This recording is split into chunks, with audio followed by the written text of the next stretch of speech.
Welcome to the Dr. Diane Show, where we explore revolutionary expansion of mind, body, and soul with me, Dr. Diane Hayden. With over 20 years of expertise as a mindset warrior, perspective shifter, and unshakable optimist, I am dedicated to helping you reach your wildest dreams in business, health, performance, and relationships. Learn about the power of thought and how it shapes your life to take risks, change careers, find love, go on adventures, and live passionately with me, Dr. Diane. Get ready for revolutionary ways of thinking, being, and creating an amazing life. The Dr. Diane Show starts now. Hello, everyone. I am Dr. Diane Hayden, and you are listening to the Dr. Diane Show on Transformation Talk Radio. Stay with us for the next hour, where we will explore revolutionary expansion of mind, body, and soul. Each time on the Dr. Diane Show, we have experts from around the country discussing cutting-edge topics on longevity, medicine, natural health, mindset, and soul purpose to help you shift your perspective and become a mindset warrior like me. Today, I'm excited to have Jenny Alzate on my show. She is a Hispanic integrative psychotherapist and a certified mental health integrative provider.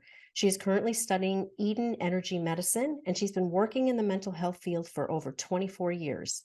Her clinical focus is on women's issues, mood and stress disorders, family therapy, and childhood trauma. Her specialty is healing the inner child by teaching the client how to reparent their inner child. Jenny utilizes an eclectic clinical approach to help heal and restore the mind, body, and spirit, and she is trained in mindfulness-based stress reduction, mind-body medicine, aromatherapy, emotional freedom technique, trauma-focused yoga, and is a level 2 Reiki practitioner. Jenny teaches her clients how to deactivate the physiological stress response and activate the relaxation response found within the body by using natural holistic medicine modalities. Jenny has been in private practice for 12 years and in 2017 co-founded the Enlightenment Counseling Center in Connecticut. Jenny promotes well-being by helping clients transmute painful experiences into conscious life lessons and opportunities to find our true selves behind the stories. She helps people by weaving all of our parts, all of our stories, and all of our experiences into one big, solid quilt. So welcome, Jenny. How are you today? Wow, welcome. I'm so well. I'm doing so good. Thank you for having me, Diane. Happy to see you again. Yes. Yeah, you too, Awesome. you too.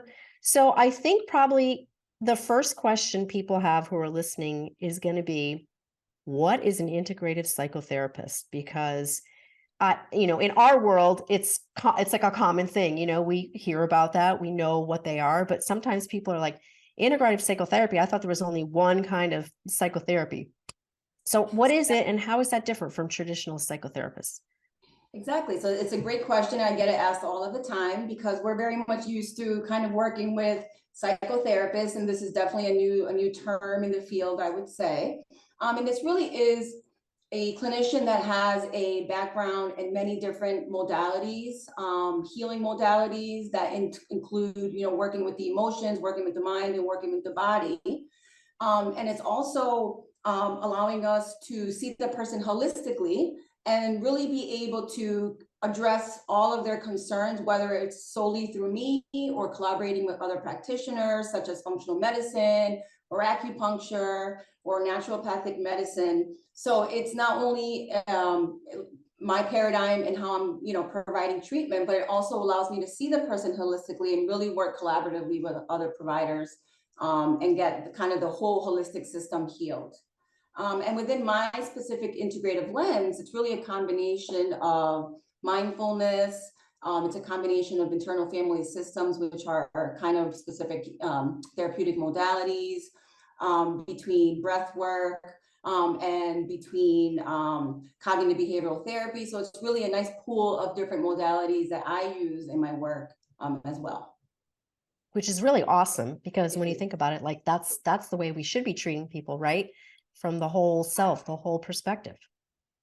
Exactly. And everything is connected. So if we're dealing with, let's say, a physical disease, or we're dealing with some kind of issue in the body, we understand, at least from my perspective, that there's an emotional component there, there's a psychological component there that also need to be looked at and healed and rebalanced. So it just allows you to really get to the root of things and to address it all with that one provider kind of guiding you and leading you and supporting you as you kind of create the team, the holistic team that will help each person, depending on what they're dealing with. Right, right. Yeah. So tell me a little bit about how did you come into this line of psychotherapy? Like, I'm sure it has to do with just, maybe your background, your interests, or maybe your upbringing, that kind of thing. So I'm sure people are curious, like, how did you go down this path of becoming an integrative psychotherapist? Like, how did you even know that was an option? Well, I would say that I'm really a very intuitive person, and I say that because I almost felt like I had discovered this approach myself, and then the world started coming out with mind body courses, and we started really starting to see this concept of holistic healing, holistic medicine, and so it was excuse me. It was so me already kind of knowing that this is what I wanted, and then almost the world supporting that. But prior to that, why that was intuitively in me is because I was born into a family that was very spiritually awakened, I would say. And I grew up my whole life really connecting with metaphysical aspects of myself, really focusing on nutrition and movement and meditation and breath work within my own home. And so these aspects obviously nurtured these parts that were, already within me. And so this was just part of my essence of my being. And like I said, I intuitively about 8 years ago started tapping into this concept of mind-body medicine. And I started to see, without really knowing it was mind-body medicine, that, hey, doing some shaking actually helps my clients relax before they come in. Or, hey, maybe if we do some visualization, this can better help explain what depression feels like versus using words. And so, these modalities were already kind of naturally coming out within me. And then I researched a course about 8 years ago that I started with the Center for Mind Body Medicine in Washington, D.C. And I completed trainings with them. And then I realized, wow, this is a subfield that's been slowly emerging. And, it was the course was taught, the founder of this center is Dr. James Gordon, who is a pioneer integrative psychotherapist. And he's been around since the 70s with this message of breath work and meditation within the medical field. So it started opening me up to more practitioners like this, more trainings. And ever since then, I've just been exploding into all of it. And it's really decided based on what feels good to me, what I believe in. Yeah. And that's so amazing that you had that kind of childhood and upbringing. I bet many people listening to this would kill for that. I know I would because I wasn't raised, I didn't have a bad childhood or a bad upbringing, but my parents were not what I would say spiritually aware. My mother was religious. She was, Catholic, went to church and all that kind of stuff. But to me, that's not spirituality. And I feel like I probably was pretty intuitive as a child, but that was either just not encouraged or, I'm not going to say discouraged, but it wasn't like there wasn't any opportunities to expand that and to, like understand it and learn it. So it's pretty amazing that you were able to grow up in that kind of a family. Exactly right. I mean, we're not taught to go within. We're not taught to trust ourselves, right? We were up to, I would say, this new generation. I have a 9-year-old son where I'm really trying to consciously break these beliefs and really introduce a whole new way of being in this life. We were never, stopped and said, how do you really feel? What do you feel you should do? What feels the best for you? This language around really learning to cultivate and trust ourselves has not been really a focus of parenting or really of humans in general, right? We've all just been in this kind of machine and go, go, go, and these systems tell us what to do. And so we're burnt out and we're surviving. And, this concept is all saying, hey, it's all within us. If we just learn to cultivate that, go within, life can be pretty good because you are making the best choices based on your higher self, based on your best knowingness of yourself and what resonates with you. So I do really bring that into my son and my as a parent. Mm-hmm. Oh, that's so awesome because I think like you said, we're not taught that. It's not encouraged. So then as adults, we're expected to know how to do it.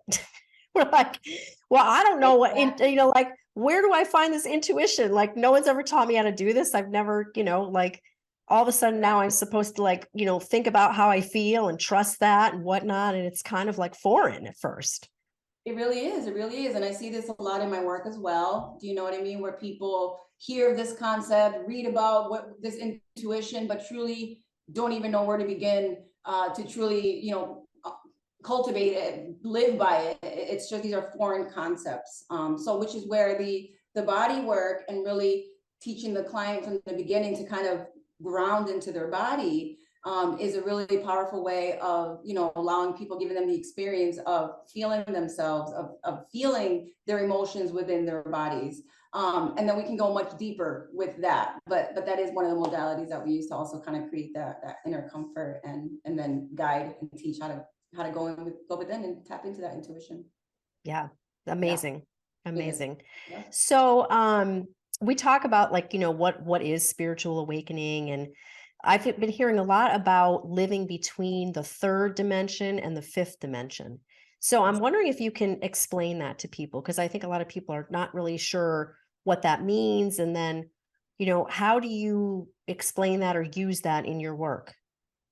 Yeah, I think it's a great question. And I do believe it's a subjective experience. I mean, it's different for each of us. And so I wouldn't say that this is the way. I feel like this is my understanding that resonates with me, and that, explains it for me. So, that spirituality aspect that we were talking about that was cultivated within me, I always knew that I was more than this physical body.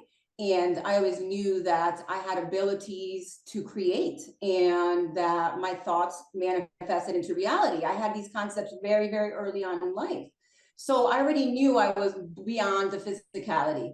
The language started falling in as an adult. Oh, okay, they're calling it this, they're calling it this, as they're much more, spirituality has now become more of a mainstream topic. And so again, these experiences that I had were now falling into category. Oh, that's what that was. Okay, so I was in the third dimension because these are the aspects of it: the conditioning, the disconnection from self, the following external concepts of success, of happiness, all of these kind of systems, institutions telling us what to believe, when to believe it, how to be. I really realized that was the third dimension, and living within that stifles a human spirit, and it creates a lot of distress, and it creates a lot of anxiety and depression because we're not living our authentic lives, and that is what I see. And I can use that paradigm in my clinical work and say, oh, very much in the 3D. And I very much do use this language as I continue with my clients and we have a stronger bond and we're on the same page, that we're leaving this 3D and you're carving out your new path and really explaining the differences. So the fifth dimension to me, which is what I feel like we're all striving for, and we're going to get there one way or another, is a place that we know that we're multidimensional, and a place that we know we remember who we are and we live this physical life with that knowingness and truly integrating that into your day-to-day. I love that. Yeah. I love that. Yeah. I mean, that's a great definition. And I love that you said, you knew at a certain time in your life that you were more than just the physical body. I think that's like a new concept for a lot of people. It's like, might be the first time people have heard, like, what do you mean?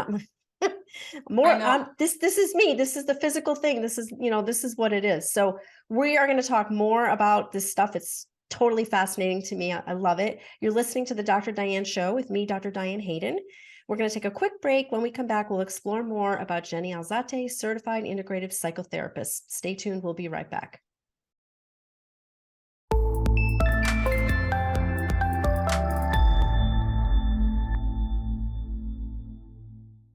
We're back on the Dr. Diane Show with me, Dr. Diane Hayden. But before we continue, I want to make sure everyone knows how to contact me. You can find me at www.drdianehayden.com or at my publications, www.naturalnutmeg.com and www.essentialnaples.com. And you can learn more about Jenny Alzate at www.enlightenmentcenterct.com. That's ENLIGHT centerct.com. And you can also find Jenny on Facebook at Jenny Alzate, LPC, Integrative Psychotherapist. Jenny, did I get all that right? Perfect. It's a lot of stuff. Okay. You did awesome. A lot of letters. Awesome. So, one of the questions that you had sent to me as far as what we were going to talk about today is the concept about being perfectly imperfect, which I love that. I think that there are so many people, women especially, that feel like they have to be perfect. Like I'm actually working with a couple of clients right now. I do some coaching with our advertisers as well. And they have these amazing gifts that they want to bring. One of them is a spiritual coach. She does conscious weddings, and another is a naturopath. And they're saying these things to me like, well, I'm afraid to put myself out there because I don't have all my ducks in a row, or, I'm not sure people are ready for what I'm going to say. Or, I had this other career that was in corporate, but now I'm moving into the spiritual work, and they're going to think like I've gone woo woo. And basically what it all comes down to, I think, is just feeling like you have to be perfect, right? So yeah, I think that unfortunately is a pressure that humanity lives in, with this constant, seeing these images and striving for these, kind of bodies and ways of living. And it's kind of the same idea that's been around for a long time, where we have these this conditioning of what it should be like and what you should look like and where you should be. And that completely distracts from the reality and the truth of each human being, each person's story, each person's experience, each person's body. Like, it just doesn't work that way. We're all unique beings. When I use the term, so that's definitely a big source of stress and depression and anxiety for sure, that people are striving to be something, this image of perfection. And interestingly enough, when you ask them, how do you know you'll get there? You're there. There's never an end goal. So I'm like, Of okay, course so not. that's the number. That's the Yeah. magical number. That's the magical weight. So what happens when you get there? I want 5 pounds less and less. And do you know what I mean? So it's never enough. It's never enough. So you spend your whole life, again, trying to be something you're not living your true authentic self, and limiting Yep. yourself because it's not perfect, but nothing is perfect, right? So then that's On the hamster wheel. right. And not really living a conscious life. So in terms of, my purpose in sharing that with you, it's a very much more kind of general concept connected to being spirits, connected to the bigger picture of, again, what is it all about? I'm still learning, I'm still figuring it out, but what I know at this point, is understanding that we're here to learn. And so you learn through mistakes, and you learn through falling, and you learn through things not working out, more of what you want. So that is the human experience. We come here to have imperfections, to experience the emotions, to feel it all, to feel alive, right? And so that's what I mean by, we're all perfect the way we are. We all have to have things we're working through, working on, because why else would we come to planet Earth? I mean, if I could be somewhere else where I don't have to work on anything and enjoy, I would be there. But I'm here, again, in my paradigm of understanding life, that I am here to learn and to expand and to grow and to evolve and to remember and to reconnect with my true self, with what I am. And in that is that perfection, that I am a part of something. I am a part of the universe. I'm a part of everything, and that's the perfection of that. That is the perfection that we are all one, but that's another concept. So bringing it back to that, it's like shifting the foundation of beingness and understanding that it's not about, why do I have this? Why is this happening? But, oh, okay, what can I learn from this? What is this theme connected to? How am I going to feel once I overcome this? Or, you know what I mean? Not let it affect me, or still move through and do these things. That's what life's about. So it's really just like this reframing of the purpose of life, really. And it is to expand and grow, I believe. Yeah. I love what you said about one of the reasons we come here is to fail. Because that's exactly what I said to my client this morning. I'm like, have you ever thought that, maybe you're supposed to be failing at something right now, or maybe this is supposed to be a struggle? Because like you said, we're always like, what's at the end? We're always the end goal. And then, like you said, once you've got that goal, there's going to be something else. I mean, that's just who we are as humans, I think, is we have this drive to keep, to have another challenge and another goal or whatever. So it's more about the journey and the lesson in getting from one place to the other than it is, the end result, right?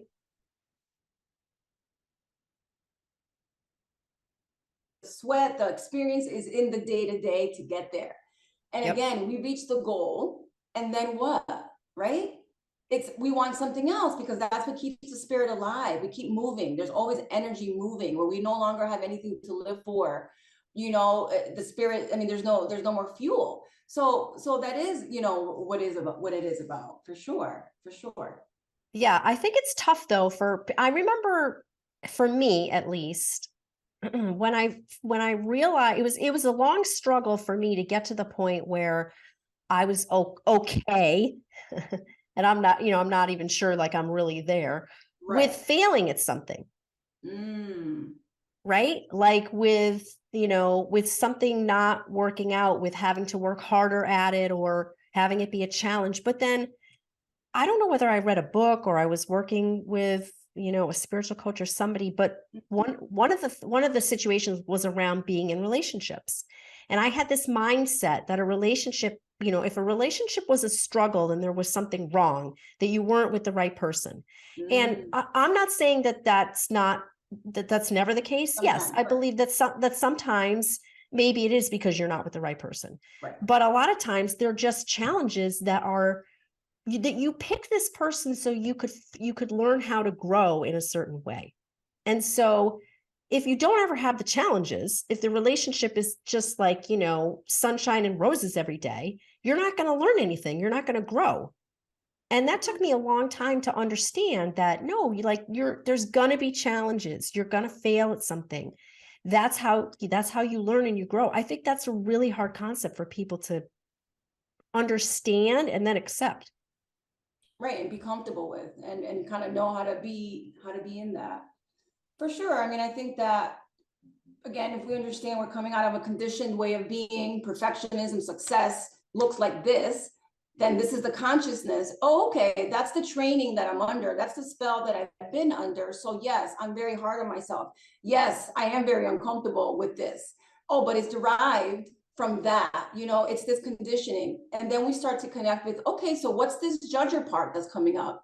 So I'm just saying, like, this could be a good way to kind of just break down a case. Do you know what I mean? Because you're saying this is how I am when I fail, but there's so many parts that come up there. There's so many other energies that are playing into, whether it's maybe a theme from a past lifetime, whether it's trauma from a parent that was really hard on you, that you learned maybe unconsciously. I have to be 100% to receive love. So there's so many layers that create this kind of way of being in life. So it's not easy, and that's why we are here to kind of help take away the pieces and unravel this. You don't just say, hey, stop being a perfectionist and enjoy failing. It doesn't work that way. Right. No, that would be easy, right? Just flip the switch Right. and all of a sudden So like, easy. oh yeah, Right. I love it. But Yeah. I guess it's more about the reflection of it, right? Like if you can, it's painful in the moment, but if you can reflect back and like I think you even said this, pick out the pieces that were like, okay, what did I need to learn from that? Like why did this situation happen? Why did I fail at this, or why was this a struggle or whatever? And find the good in it, then I think it makes it easier, maybe not less painful, but easier to understand and accept. Yeah. And I think you're talking about just a general relationship with ourselves and how we treat ourselves and how we are with ourselves as we live our lives. And I think that's such a crucial, I know it is such a crucial aspect of well-being and being loving to ourselves, so that when we go through things, whatever it may be, negative relationship, being hard on myself, that we know how to be gentle, that we know how to hear what we're feeling, that we know how to validate, but yet move through and remove the pressure, So I think it's just, we're speaking to more of like really learning how to be kinder to ourselves and gentler to ourselves. And self-talk is such a huge, part of that. That's obviously a huge aspect of psychotherapy as well, is the self-talk piece. So yeah, very important for sure to keep ourselves anchored in this. Mm-hmm. Right. And I'm assuming obviously you integrate this into your healing work. Like you Oh, of integrate course. who you are into when you're working with someone. Completely. I mean, I truly can say when I'm in, with a patient, with a client, it's 1,000,000% focus, 1,000,000% heart based, nothing else going on, but giving my full attention to what's going on and bringing in again these abilities, the trainings, my experiences to truly help and hear and help really people change and become better. So that's definitely a big part of it. But then also, I'm a human too. I'm human first, therapist second. Spirit That's first. good. Yeah. So I'm in it too. I'm going through my own journey. I'm going through my own issues, And so I just share that because, of course, there's, boundaries and all of this, but I also say I'm going through it as well. So I share my experiences. I give tidbits. If I learned a new breath work in my own breath work session, I'm going to bring it into my sessions as well, because I know it was really helpful. So what I'm saying is, I'm also bringing in my own, like my personal experience, and that really creates a lot of empathy and compassion that I really feel with this human beyond patient, therapist role, but like human to human, like we're all in this together. And so of course, I bring in the authenticity, the vulnerability of it. I love being real. I think there's no other way of being, and then within that, that really also just supports that relationship, and the changes happen faster and all this other good stuff. So yes, definitely does integrate a lot of myself. Yeah. And I think right there, to me, is the biggest difference about you as an integrative psychotherapist than a traditional psychotherapist. Because if I think back to, some therapy that I went through, let's say even 10 years ago, but probably more like 15 or 20, you would never hear a psychotherapist talk about themselves. I mean, it was basically they would just keep asking you questions. And so, Exactly. yeah. And so that right there is, you bringing your real self, your authentic self into the session to give that person, just more help and connection. All that is amazing. So we're going to keep getting into some more stuff. We're listening to the Dr. Diane Show with me, Dr. Diane Hayden. We're going to take a quick break and we will be back with Jenny Alzate. Stay tuned. We'll be right back.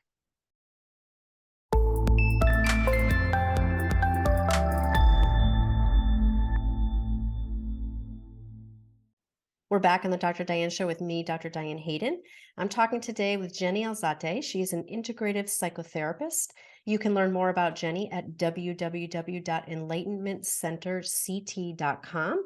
And you can find her on Facebook at Jenny Alzate, LPC, Integrative Psychotherapist. So we've been getting into some really cool stuff. I'm so glad that in the last little section we talked about basically how you bring yourself into therapy sessions with your clients. And I think that's so important. As I said, it's really, to me, it's what makes the true difference between an integrative psychotherapist and a traditional psychotherapist. And I think, people are not only looking for that nowadays, but they need it. Like it's really what I think is making the difference between people being able to, relate to you, be comfortable working through their issues with you, and also, being able to, continue to grow and basically become better humans. So one of the things you specialize in is inner child trauma work. And I think people have heard that term bounced around a lot, and maybe, have done some work on it. And maybe some people, what does that mean? Like inner child trauma work. I don't have any trauma. What does my inner child need to know? So let's start there. Like what does that term mean to you? Well, inner child work is a modality encompassed by many different mind-body practices, meditative practices, cognitive practices, where we get to know your inner child. And we all have one, whether people think they do or not. We all have inner child, an inner child, of course. So bringing it back to kind of my work and working with adults, and I'll go back to the other pieces, I'm usually working with clients that are having severe anxiety, severe, depression, severe PTSD, severe, stress overload. And so what I usually find is really, I can tell depending on the severity of the presenting concern, how deep this issue is.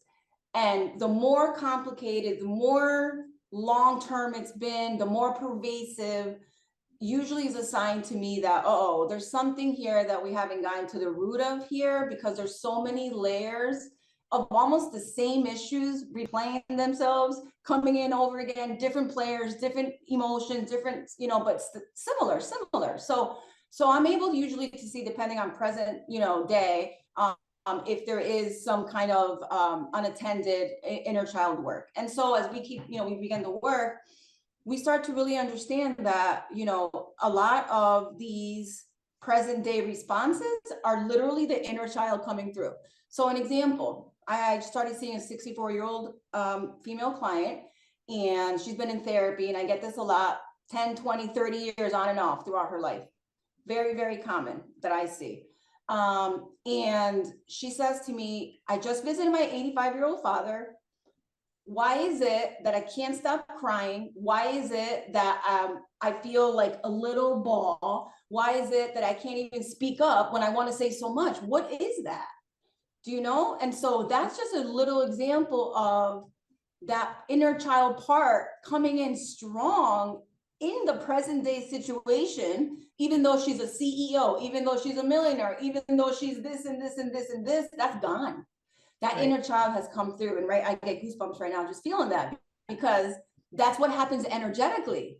And so imagine being able to understand, oh, okay, that, though I don't know how this happened, it makes sense that I become such a small little ball whenever I'm around my stepmom and my 90-year-old father. Like, it just, I've never been able to understand why I can't speak up, why I can't sleep for days afterwards, right? So yeah, it's really an example. That's an extreme, more extreme case, but it's just an example to kind of show that these parts live very much within us. And what happens too is that, I find that depression and anxiety are very much usually connected to these inner parts. And so what happens is we're trying to work on getting rid of our anxiety, getting rid of our depression, because we want to feel good. My approach is more around, we have to get to know all of these parts. We have to really start to understand, like, what is the root of this anxiety? What is the root of this depression? Do you know what I mean? And rather than pushing it away or medicating it or, all positive things, but there's like steps to healing. And what I find is people say, hey, I've been doing all of this stuff, but I'm still in pain. The root is still here. Do you know? And so, so either way, so the inner child healing is just, a technique where as we foster and create a safe space between us, through a lot of like non-invasive different modalities, we just start to tap into these parts. We get to know these parts. We get to know where they live in your body. We get to ask them to connect with us consciously versus unconsciously through stress or through pain or through depression.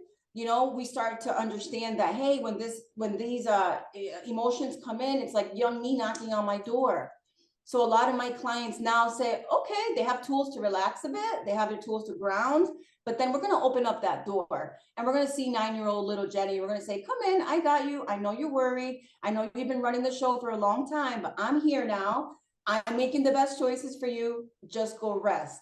We have visualizations where we put these children in safe, happy places where we can always go connect with them versus them having to come in during crisis, right? So it's this blending of, psychology, energy, just love, compassion, and it truly heals. So that's the point. I've been doing this many years, Diane, and these clients that have been seeing practitioners 10, 20, 30 years, within 1 year of doing this work with me, we are a million steps ahead. And they say this was the missing piece.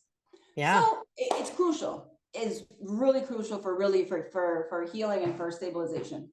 Yeah, it's amazing. I think the human mind is so fascinating to me. Like, just, I love to study consciousness and all this kind of stuff, and just to understand just the way our brain works, like the thoughts that we have and why do we have those thoughts and what kind of importance we put on them and who's really having those thoughts, and helping people identify, or maybe not the right word, understand that the stuff in your head is not really who you are at a soul essence, right? It's just this voice. And sometimes it has really negative things to say to you. But the work that you do that I'm hearing is like, you invite that voice to come out and to like have a conversation with it. right? Like that's what I'm hearing you say. Like your Yes. inner child is really just a voice, right? So Yeah. let's invite that voice out, and what it's trying to do is protect you. It's almost like a primal instinct, let's say. Yes. Yes. And right. And Yes. so let's have a conversation with that voice so we can rationalize with it, maybe, and let it know that, I'm an adult now. You don't have to be afraid. You don't have to I'm in protect me in charge. that way. I'm in Yeah, charge because exactly. this Look what car I has been do with, taking with the care of you. CEO business. Exactly. Exactly. This Yep. car, this young car has been driving, I use a car analogy a lot, where we're driving the car, driving your, direction in life. And we use that a lot where you have a 9-year-old driving the front seat of a 50-year-old life. And of course it's scary when it has to go to work and it has to take care of their child and it has to have all these responsibilities. It's scared, hence anxiety, hence fear. And of course, there's other aspects to that. But when you start to look at it that way, the first thing that we do, Diane, is we learn where these parts live and we thank these parts. We thank these parts for loving us so much, even though it could not handle at all the life that it's been in, that it hasn't given up on us, that it's tried, that it loves us, and it's been trying to guide our life because we've not been conscious. We have not been conscious until now, when we wake up to realize, holy moly, this child has been running my life, not even me. Do you know what I mean? So we think Yep. it, we befriend it, we take care of it, we listen to it, we put it in a safe place where we can always connect. And these parts come in many different ways. They come in anxiety, depression, even things like self-doubt, jealousy, all of these shadow parts, all of these dark parts of us that we all have. That's another kind of reframing that we do here, is we really get to, again, bring them to the light, consciousness, look at them, don't push them away, don't negate them, don't hate them. Learn to bring in self-doubt. What is the point of self-doubt? And we learn what these parts are. And 99% of the time they're connected to inner child parts. So then you befriend not only that self-doubt, but then you realize, oh, that 7-year-old me that was told by her teacher that she would never amount to anything. And that's her. That's who that is. Oh, okay, self-doubt, right? So that I feel the energy right there. Oh, that 7-year-old me, but I can only get to that once I can embrace my self-doubt and not hate it or judge it or wish it wasn't there. So it's like this is all parts work. Internal family systems is a big piece of what I do as well. And that helps kind of guide that clinically. But that is the point, is that there is an energy beneath all these shadow parts, and I don't want to push them away. I want to get to know them, bring them, and integrate them. That's where the integrate word gets used again. Integrate them into the present you, into the now. And most of the times they're hurt parts that just need love. Yeah, definitely. I think one of the important things you said was just being aware of it, right? Like having that awareness that what that voice is saying to you, and being able to, like you're saying, integrate it and all that. Because I think for a long time, me especially, I wasn't even aware of that those voices were separate from me. Like I wasn't even aware of that it was, these were just thoughts, and I could direct them differently, and just come from a different perspective, or just even understand them. And I have an awesome story that I want to tell when we come back from the break about just, what something that was said to me I wasn't a child. It was, I was an adult, but it had enough impact on me that it then affected something else pretty major in my life. So I'm going to tell that story quickly when we come back from our break. Before we go, my contact info one more time is www.drdianehayden.com. This is the Dr. Diane Show with me, Dr. Diane Hayden. Stay tuned. We'll be right back.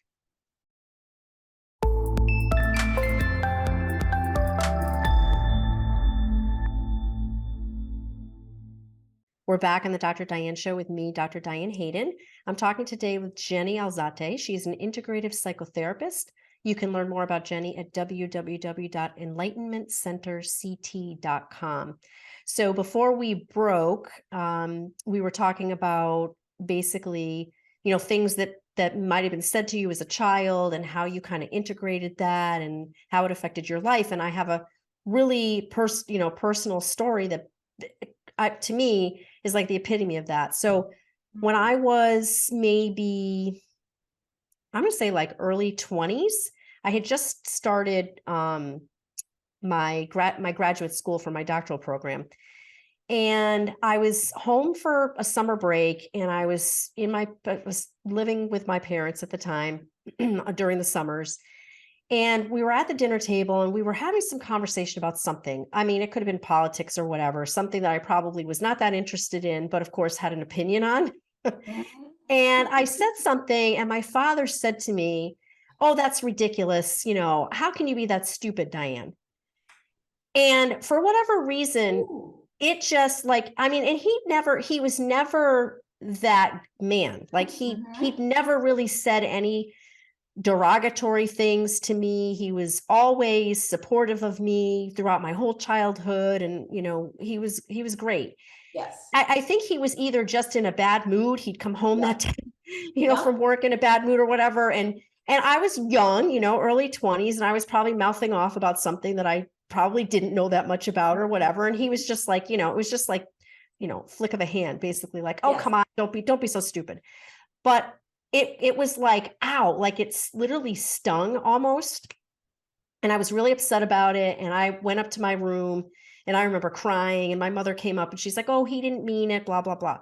Well, like literally, 4 years later, how that basically, came into real world is I ended up, as I was going through my grad school, I remember thinking to myself, completely unrelated to this, but just having this feeling like, I know I can pass all my classes and I know I can, pass all my written comp exams, but I'm really struggling with my defense, my oral defense. I'm like, I felt like I didn't have the confidence to do that for some reason. And I'd never really had an issue with confidence before, in my life growing up and whatnot. I was pretty independent and all that. So sure enough, I end up passing all my classes, passing my written comps. I end up failing my defense. And luckily they gave me a do-over, and I had to, basically redo half of my statistics and my dissertation and whatnot and take another year. But I came back and I successfully defended. Well, it was probably years later when I was going through my coaching certification that whole scenario came up. And I really looked at, like, why did I fail that? Like, why did I have that in my head that I wasn't going to pass? And I somehow remembered that situation with my father. Yeah. Yeah. And I'm like, wow, like that to me was pretty amazing, how you can internalize something that's just said so quickly off the cuff. And I know he didn't mean it. And it was not about something like even serious that we were having a conversation about. Wow. I know. Crazy. I know. Right? It is crazy. And I think, in your case, it sounds like this wasn't something you were hearing often, or was, this kind of negative energy. I would say, a lot of the people maybe that I'm working with maybe heard these things often. Do you know what I mean? And this was their reality. And so when you hear something about yourself and you're being told something about yourself over and over, we don't filter, right? We just take it in. The machine, I say this is like a sponge, absorbs. It just becomes your reality, your belief system. And so I think that's a good example, whether it's, one time or whether it's, a million times, just like how the impact of what we believe, what we take in from others, and how much it can limit us and affect us, and really impact us. So that's a great example of how one word, one experience or a million can really lead to the same thing: self-sabotage, self-doubt, lack of confidence, right? And so in the parts work, we would be able to identify when you hear that limiting thought, and let's say in your case, you're not smart enough, or you're stupid, or whatever it may be, that we would learn to maybe put a face to it. And maybe in this case, it would be, again, more extreme cases, the person that abused me, or the father that, was verbally abusive. And so I would assign that message to him. I'm giving you more of a little technique, but where that voice would come in, right? So rather than embracing this one, it would be like, "No, Dad, that's not my truth. I know my truth, and I choose to release what you're saying." So just different ways, again, of working, with these parts, and making peace with them and understanding them. So yeah, impactful. People are really impactful, and parents are really impactful to children. but they say by age 7, our belief system has been formed about how we value ourselves, how we view ourselves in life, how safe we feel, within ourselves, within our worlds. And that is completely shaped by family, community, and school. Do you know what I mean? All of these aspects really, really do shape us, and create our belief systems about what life is supposed to be about and how it's supposed to be lived. Yeah, exactly. For sure. For sure. I remember that at one point I wasn't sure if I was going to finish, if I was going to go back and try it again. And I took 6 months off to really just think about it. And there was just voice in my head that kept saying, do you want this degree or not? Like, do you want a PhD or not? Do you want the term of the title of doctor or not? Like, that's what it came down to me. And the answer kept coming back, yes. I'm like, okay, well, then you have to figure out how you're going to get past this. You have to, do whatever you need to do to finish this. Yes. And I was able to be successful. So yeah, I mean, it's looking at things from a different perspective. And, at the time I had no idea why I felt that way or what it was happening or whatnot, but I could have used you for sure. Hey. Where were you back then? Deep and see what's there and what other little layers are around, maybe creeping up on that one. Yeah, sure. Totally. It's true. And and I think, going back to my son, and I think we're going to chat about that a little bit more, I think that it does go back to the awareness of a parent and the impact that we have on our children, and, how words really do go a long way. They really do impact and create. And so that's where I think, awareness, consciousness, and parenting are so powerful.